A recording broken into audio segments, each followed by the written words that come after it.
Oi, viemos apresentar o TCC para a obtenção do título de licenciado em Pedagogia pela Universidade Virtual do Estado de São Paulo, a Univesp. O nosso trabalho ele vem com o tema o conceito de reprodução de Bourdieu em teses e dissertações. Nosso trabalho é um trabalho bibliográfico, onde a gente estuda como as pessoas vêm estudando esse autor. Os integrantes desse grupo, da pesquisa, do TCC, são a Dulcileide, a Leila, Maria, Silvia, Tainá, eu, Christian e o William. Nós também fomos orientados pela Michele Araújo de Oliveira. Aqui temos a introdução, onde nós trazemos o conceito de reprodução de Bourdieu em teses e dissertações, uma pesquisa bibliográfica. O TCC adota uma metodologia de pesquisa qualitativa, de análise bibliográfica e faz uma análise do conceito de reprodução em desenvolvido por Bourdieu e Passeron, fundadores da nova sociologia da educação. Em meados de 1950, nós tínhamos as teorias tradicionais do currículo. A escola é entendida como um campo neutro de ideologias, algo à parte das tensões sociais, não fazia parte. A escola era um ambiente onde se estudava ciência e nada além disso. Mas defendia também como um ambiente de elevação cultural, onde a criança teria que aprender a estudar para elevar socialmente, onde reinava a tão chamada meritocracia e o desenvolvimento das habilidades necessárias para essa ascensão, onde o aluno da classe mais baixa poderia ascender à classe mais alta simplesmente pelo estudo. Este entendimento mudou com o surgimento das teorias críticas do currículo, em especial com a obra A Reprodução.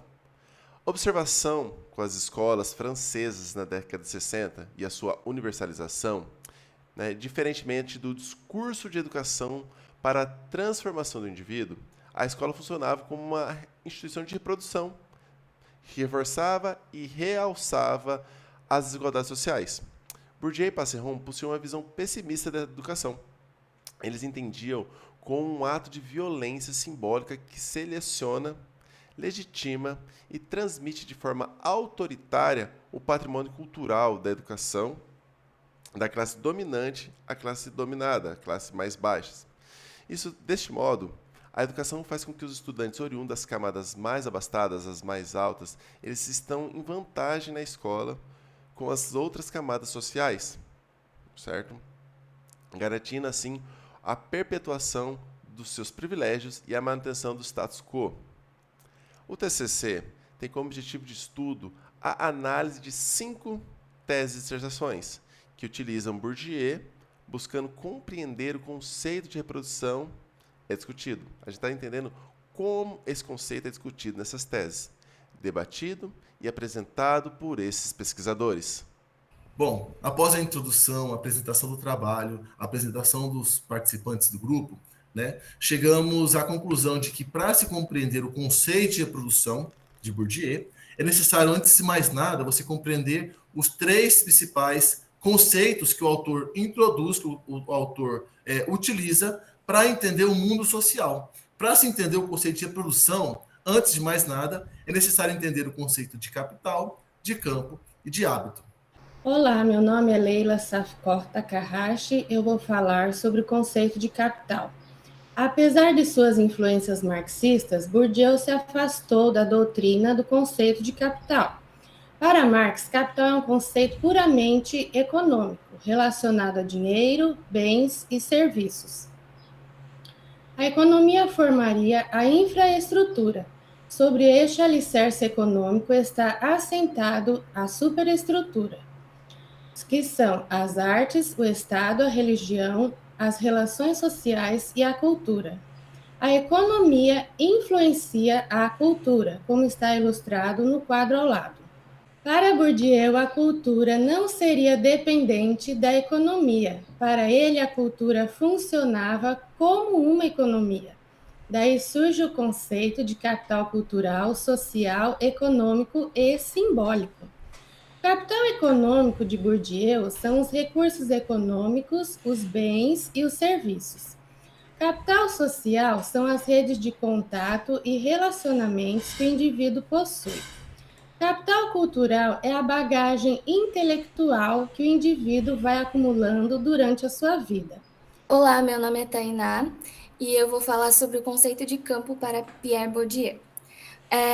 Para ele, o campo é um espaço simbólico onde ocorrem disputas entre vários agentes. Esses agentes lutam para validar, legitimar ou impor determinadas representações, e cada um desses agentes tem um peso de acordo com a quantidade de capital cultural, social ou econômico que eles possuem. Essa disputa serve para reivindicar um poder simbólico dentro de um determinado espaço. E cada campo possui seus próprios signos que determinam o que é adequado ou não. Como exemplo das disputas que ocorrem dentro do campo, eu posso citar as disputas no campo das artes, onde diversos indivíduos lutam para poder dizer o que é considerado erudito ou o que é considerado enlatado cultural. Agora eu vou falar sobre o conceito de hábitos para Bourdieu. O conceito de hábitos são os elementos vitoriosos das disputas que ocorreram no campo, que é o código de aceitação social. O hábitos é a incorporação de determinada estrutura social pelos indivíduos, influenciando no seu modo de agir, de sentir e de pensar. Esse hábito é tão incorporado ao ser que ele reproduz essa maneira de agir de forma completamente inconsciente. Nas pesquisas sobre as divisões sociais na França dos anos 1960, o Bourdieu percebeu que as pessoas de uma mesma classe social exibiam padrões culturais assemelhados, padrões que iam da vestimenta, hábitos alimentares, ornamentos, gestos, visão sobre arte, entretenimento e diversão. Como nós podemos ver nessa imagem da apresentação, ilustra bem a ideia que Bourdieu quis passar em sua pesquisa. Como o padrão de vestimenta ele não está adequado para a classe social que vive nesse ambiente ilustrado na imagem. Pronto, é isso? Após analisarmos alguns conceitos que Bourdieu utiliza para compreender o mundo social como um todo, a saber, né, os conceitos dos capitais, o hábitos e o campus, né, nós chegamos à espinha dorsal desse projeto, que é o conceito de reprodução. Tá? Para Bourdieu, reprodução é o pilar fundamental que atuará na manutenção do status quo. Para observarmos, é o seguinte: para Marx, né, que influenciou Bourdieu, a cultura era vista como algo subalterno à economia, tá? Influenciada diretamente pelo mundo econômico. Para Bourdieu, essa dinâmica vai mudar. Para Bourdieu, a dinâmica de reprodução social está centrada no processo de reprodução cultural. Possuir determinada cultura garante que essa pessoa consiga possuir determinado capital. Né? É através da reprodução da cultura dominante que a reprodução social fica garantida. Isso diz respeito ao tipo de cultura que é priorizado no ambiente cultural, no ambiente escolar, aliás. Tá? Os currículos escolares, de forma consciente ou inconsciente, priorizam a cultura da classe dominante, e apenas ela é tida como erudita e valorizada no ambiente escolar. Na medida que uma cultura tem valor social, que garante acesso a vantagens materiais e simbólicas, ela se constitui como capital cultural. Os valores, hábitos, costumes e modos de agir de outras classes sociais não são considerados culturas. Para que a cultura da classe dominante seja respeitada como a única cultura pelas outras classes sociais, existe uma dupla violência simbólica, tá? A imposição e a ocultação. O que é a imposição? A imposição é quando no ambiente escolar existe um discurso aberto e imposto de uma cultura sobre a outra, sobre o que é tido como cultura elevada e o que é tido como baixa cultura. E tem a ocultação. Se dá quando se reproduz uma fala que apenas é compreendida por uma pequena parcela dos estudantes, deixando o restante marginalizado em relação ao que é dito. Para ficar mais claro, essa é a parte mais original do pensamento de Bourdieu. Essa é o fundamento do conceito de reprodução em Pierre Bourdieu, que é o seguinte: outros autores diziam sobre a inculcação da cultura da classe dominante na cabeça das classes subalternas. E Bourdieu vai dizer não. Não é isso que acontece. Diferente das outras teorias críticas, a escola não atuará pela inculcação da cultura dominante. Pelo contrário, ela vai utilizar isso como vai utilizar a linguagem, o símbolo, os signos da cultura da classe dominante para usar como mecanismo de exclusão das classes subalternas.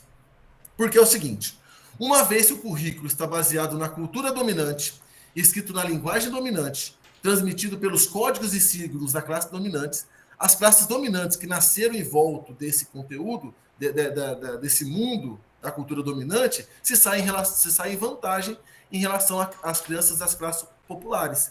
Para elas, para as crianças das classes populares, esses códigos, signos e símbolos são indecifráveis. É como se uma criança da classe popular, ao assistir uma aula, utiliza a língua, a cultura da classe dominante, estivesse vendo uma aula em uma língua que ela não compreende. A escola, então, nesse momento, ela se apresenta como um ambiente não de elevação cultural, não como um ambiente de ascensão social, mas como um ambiente de classificação e seleção, atuando como dispositivo nessas crianças, como de controle, dominação e docilização, não garantindo em nada a ascensão social das classes populares. Então, para Bourdieu é simples, tá? O professor, ele utiliza-se de uma linguagem e uma cultura da classe dominante. A classe dominada não entende, porque ela não vive nesse meio, tá? Então, para essa criança da classe dominada, tudo que o professor fala, diz, reproduz, é indecifrável. Ela não consegue assimilar aquilo ali, porque não faz parte da classe dela. E aí, nesse momento, a criança não tem ascensão social, porque ela não domina aqueles códigos, aqueles símbolos, aquelas linguagens que são totalmente diferentes a ela. Bom, após apresentarmos o nosso TCC, a introdução do nosso TCC, apresentar os principais conceitos para se compreender Bourdieu, os conceitos de campo, o conceito de hábitos, o conceito de capitais culturais, né, e o conceito de reprodução, vamos chegar ao núcleo do nosso projeto, que é a análise de algumas teses e dissertações sobre o conceito de reprodução, analisando como ele se apresenta. Tá? O primeiro que nós analisaremos aqui é o do Mello, de 2014. O Mello, né, a reprodução, o conceito de reprodução, como uma violência simbólica da ação pedagógica que se realiza através da imposição e inculcação do arbítrio cultural dos valores eleitos de determinada sociedade.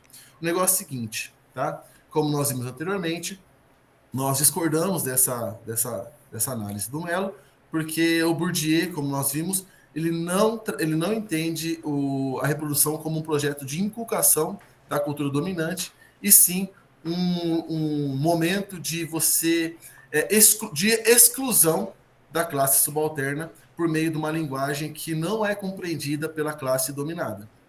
A segunda dissertação analisada aqui é a dissertação do Barchielli, de 2012, onde ele apresenta uma visão clássica sobre a reprodução.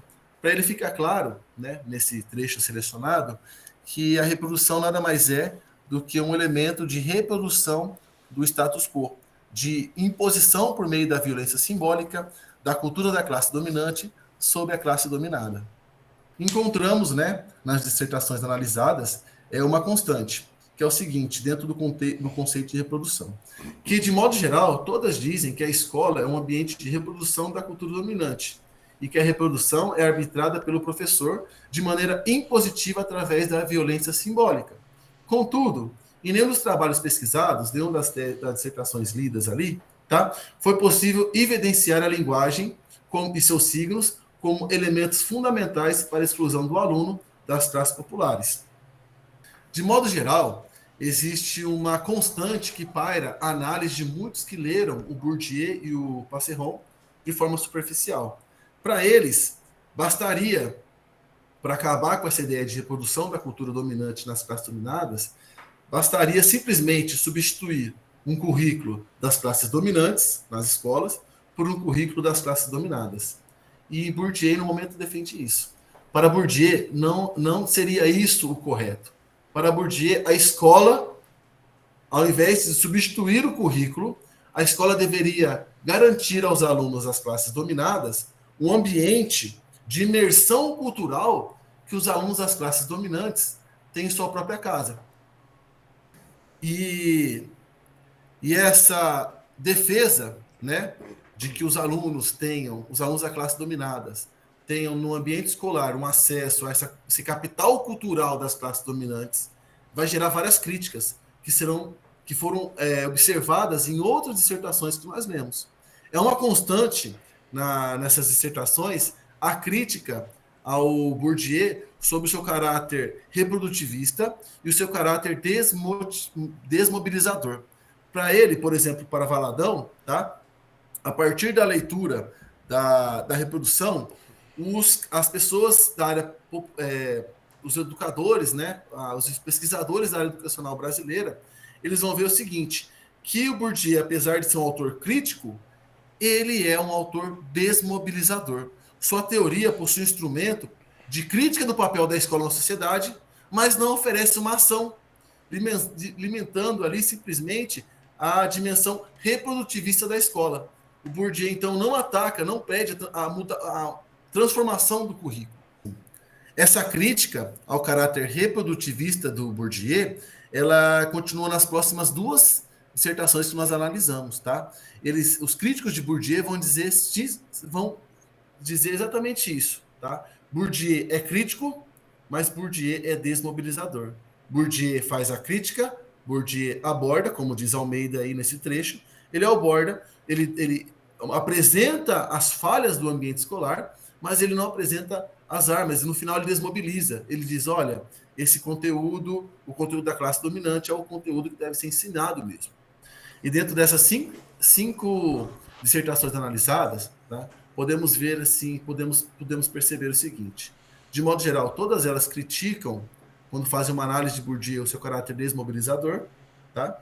E nessas teses analisadas, podemos perceber que uma das teses, ela atribui ao Bourdieu a ideia de que a classe dominante inculca na classe dominada a sua cultura, o que não é o correto, e na outra a gente tem uma análise correta sobre o que o Bourdieu entende como reprodução. Nas outras 3 teses, nós analisamos as críticas feitas ao autor. E nessas 5 teses de dissertações, nós podemos analisar o seguinte, tá? Nós conseguimos encontrar uma que entende Bourdieu como alguém que vê a classe dominante inculcando nas classes dominadas o seu padrão cultural, que nós não consideramos correto. Na segunda, nós vimos uma análise clássica, né, que vê a reprodução simplesmente como a imposição da cultura dominante sobre a classe dominada. E vemos três dissertações que trazem críticas a Bourdieu, e todas as críticas são iguais, né? A crítica de que Bourdieu é ao mesmo tempo crítico, um autor que faz uma análise acertada sobre a educação como um todo, mas que ao mesmo tempo desmobilizador, pois acredita que mesmo assim a cultura da classe dominante ela deve ser trabalhada com a cultura da classe dominada, pois é o capital cultural que garante o capital real, o capital econômico. Chegamos ao final do nosso trabalho com as nossas considerações, né? Concluímos, diante da pesquisa, que a ideia de reprodução é sim uma abordagem sociológica válida para se discutir a educação capitalista ocidental, mas que a solução apresentada pelos autores para superar essa situação é incompleta e inconclusiva. As dissertações analisadas concordam que a escola, longe de ser um ambiente de ascensão social, é um instrumento de manutenção das desigualdades. Eles concordam ainda que o professor age, consciente ou inconscientemente, como um agente ativo de violência simbólica ao ignorar a cultura popular e legitimar o capital cultural das classes dominantes. O consenso continua em relação à linguagem utilizada pelos professores, que funcionaria como uma barreira de acesso das classes subalternas ao capital cultural das classes superiores. As críticas ao conceito de reprodução são, de modo geral, direcionadas à conclusão da obra. Percebemos que Bourdieu, apesar de criticar a forma como a cultura dominante é imposta às classes sociais menos abastadas, não deslegitima seus méritos eruditos. Ao que tudo indica, o autor percebe que suas análises, que o acesso ao capital econômico passa necessariamente pelo acesso ao capital cultural. Sendo assim, se a escola quer mesmo ser um ambiente de ascensão social, ela deve fornecer o capital cultural que as classes dominantes têm em suas casas, na escola.